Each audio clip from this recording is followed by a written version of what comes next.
LBR LBO Infrastructure Summit 2016. Very warm welcome to day 2. So today, let me quickly take you through the agenda. What we are planning to do today is to discuss and debate about the key challenges in executing megapolis project. Now, last night, we had a discussion where we understood what is the informative power of megapolis and Western region development. We identified there are economic opportunities, there are business opportunities, there's a livability, and also the standing of Sri Lanka in the eyes of the community, international community. So we had wonderful presentations. We also had a presentation from our colleagues from Port City, an extensive presentation about what their plans up to the year 2041. So today we have 4 sessions. We immediately kick off with a session on execution. Now this is extremely important. How we have a vision and how are we going to realize that vision. We will be touching on governance, key challenges in infrastructure development. We will discuss creating appropriate environment for smooth interagency collaboration and also bridging the talent gap. You may recall last night, these 4 things keep coming. Who's going to do this? Do we have the right legal political system? Do we have the governance system? Etc. etc. So we are going to take the first session about the key areas of execution. Then we move over to a very interesting topic, that is creating a world-class transit system. And we have transportation experts, both from Sri Lanka and abroad, who are going to share their views. And afternoon, we'll be moving over to housing. Remember last night we discussed about inclusive growth, that how do we ensure that the growth, the economic prosperity is shared among all the segments in the society. And finally, we will hear about how do we position the country, how do we brand the project to ensure that we create the right perception among the minds of the international community and other stakeholders, and then how to raise 40 billion rupees or $40 billion worth investments, upwards of 40 billion. So the first, so keep interacting with the sessions, with the content, keep sending your SMS and your comments. I also would like to request our speakers, please stick to the time. We don't want to have what we call the CBK day. I believe everyone knows what is CBK day. CBK day is you start the first meeting and you overrun it by 10 minutes. Second meeting you overrun by 15 minutes.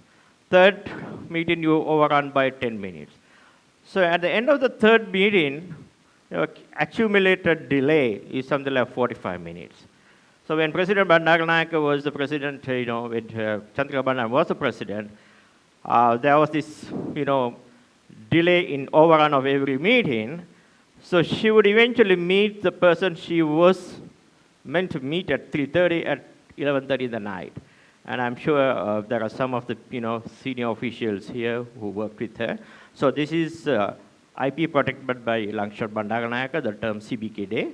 So we want to avoid a CBK day. So we kindly request our speakers to stick to the time allocated.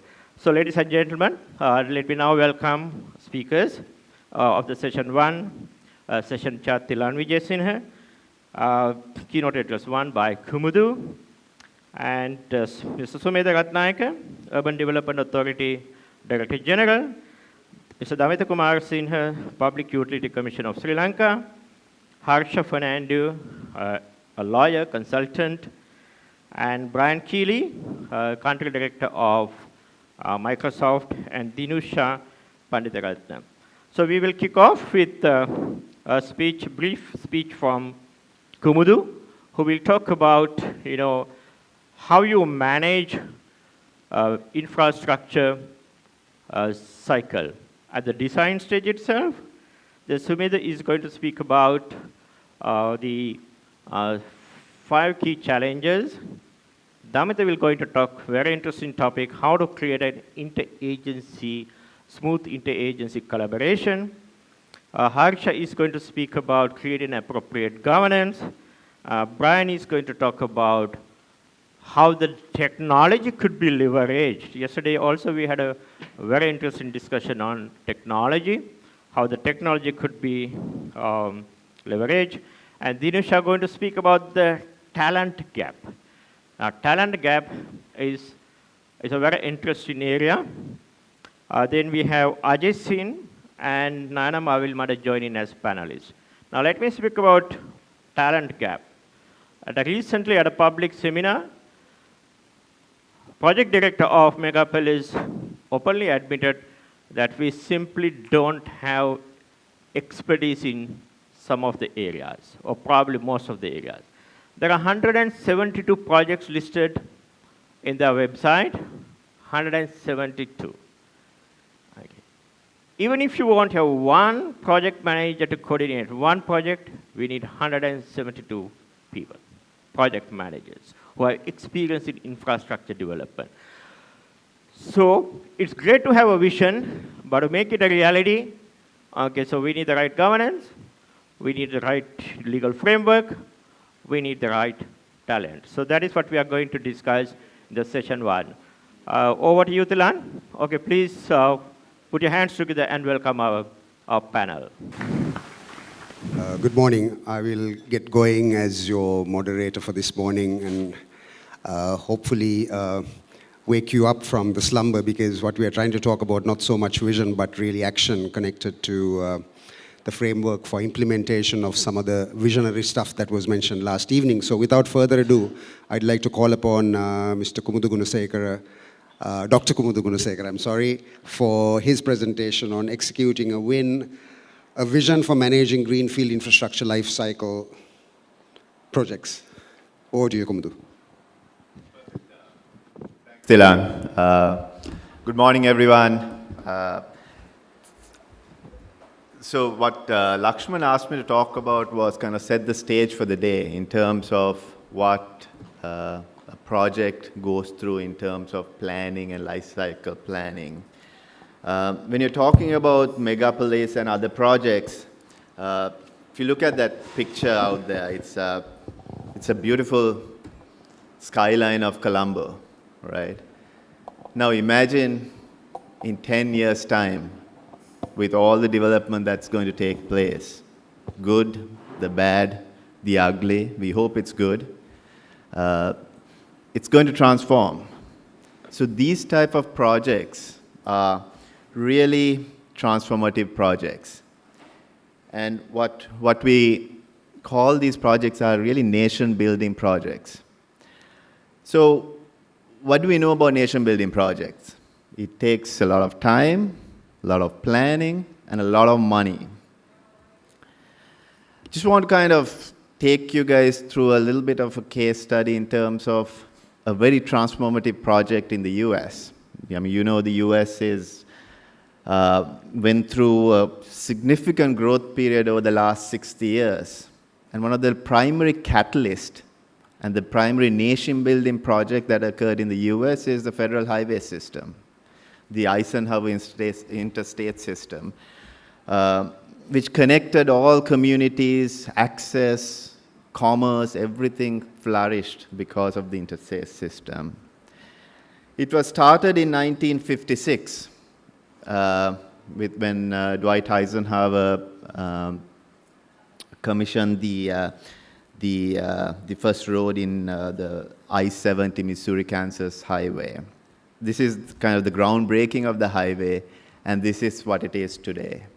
So you see, in 60 years, what a transformation has taken place in just this one corridor. And now you multiply that to the entire US network. It was a huge transformation.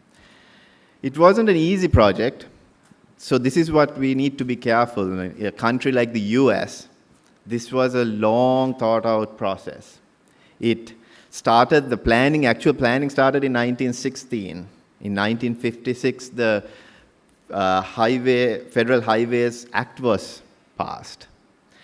When it was passed, the cost estimate was 25 billion, 12 years completion. It ended up taking 35 years and 425 billion if you adjust it for inflation to complete. So even with all the planning, all the procurement processes, transparency in place, this took a long time and took much longer than it was anticipated. Today, the highway system and the whole infrastructure system in the US is facing a significant cost crunch. They had not planned for rehabilitation and reconstruction of the projects. Because once a 60-year life cycle comes in, all the bridges, the roads have started crumbling, and there is no funding in place to actually replace the existing system. So that's a big issue right now in the US. So how do we avoid these mistakes? For the long-term success, a comprehensive life cycle planning approach is required. Right? So the question is, have we in Sri Lanka followed such diligent processes? So now think back to all the nation-building projects that we have gone through. Some that come to my mind is the Mahaveli Development Program, which was probably one of the most successful nation-building projects that we have embarked on. Then there are other nation-building projects that we have embarked on. The Hambantota Port, the Hambantota Development Area. Then we have the port city that is currently being built. And then we have the Western Region megapolis projects. So these four are four projects that come to mind as nation-building projects that we have undertaken. So when I talk about a life cycle approach, there's really a 7-step process. So I'm going to quickly go through these 7 steps because my colleagues will, throughout the day, elaborate on these steps and how we are successfully implementing or we are failing to follow these steps. So what are the 7 steps? The first step in project selection or when the project idea is born, is to have a clear rationale. Do you have an economic rationale, a social rationale, a political rationale that survives the electoral cycles? If it's only a 4-year, 6-year somebody's pet project, it's not going to work. It has to have a wider multi-party buy-in for the project. And does the project have a network holistic impact? It's not just a one-off project that has benefits to a certain area, but does the entire network gets affected? So that's one. Number 2 is viability. Environmental, social. So you have to always think about, this is the famous Brundtland Commission's definition on sustainability. Does it meet our future generations compromised by the actions that we take today in terms of the projects? Viability is number 2. Number 3 is planning. Now, we can do the front-end planning, and then we can't just suddenly say, like the cartoon says, then expect a miracle to happen. You can't have gaps in the plan. You have to kind of plan through. Project construction is just one component of it. The operation and also the maintenance and rehabilitation going forward. Number 4, financing. The choice of funding method is very important. What we choose today, we are going to pay interest or on loans, or we are going to give equity out. So these are very important decisions that we take today that will have impact on our future generations. But they are the ones who will have to pay for these. Allocation of risk, and the role of the private sector. That's the key. If the private sector is involved in these projects, that means the project is viable, because the private sector will not be involved in any project that is not viable. Right? Number 5, delivery and execution. A whole list here, from design, procurement transparency, to governance, talent. I know Dinusha is going to talk about talent in detail. Do we have the right talent in place? A few things. Then in delivery and execution, you have to have management teams that can juggle multiple balls, right? It's like a juggler. You can't be focused on one area. You'll be managing many different aspects. Number 6, maintenance. If you don't think through how you're going to maintain the project, if you don't have good governance structures in maintaining a project once it's built and delivered, we will end up blaming everybody else for the problems, right? Number 7, rehab, reconstruction, and disposal of infrastructure projects. This is key, and most nation-building projects do not look at this. We have to have a funding mechanism in place to rehabilitate and reconstruct the project once the life cycle of that project is ended. So maybe a 50-year life cycle, maybe a 40-year life cycle. We have to have the funding in place for that. You can't start thinking of this once the infrastructure has crumbled. Right? So my final thing is, it's up to you guys to decide. In terms of our nation-building projects, have we followed such a process? And if not, should we be following such a process? So with that, I'll end my presentation, and thanks.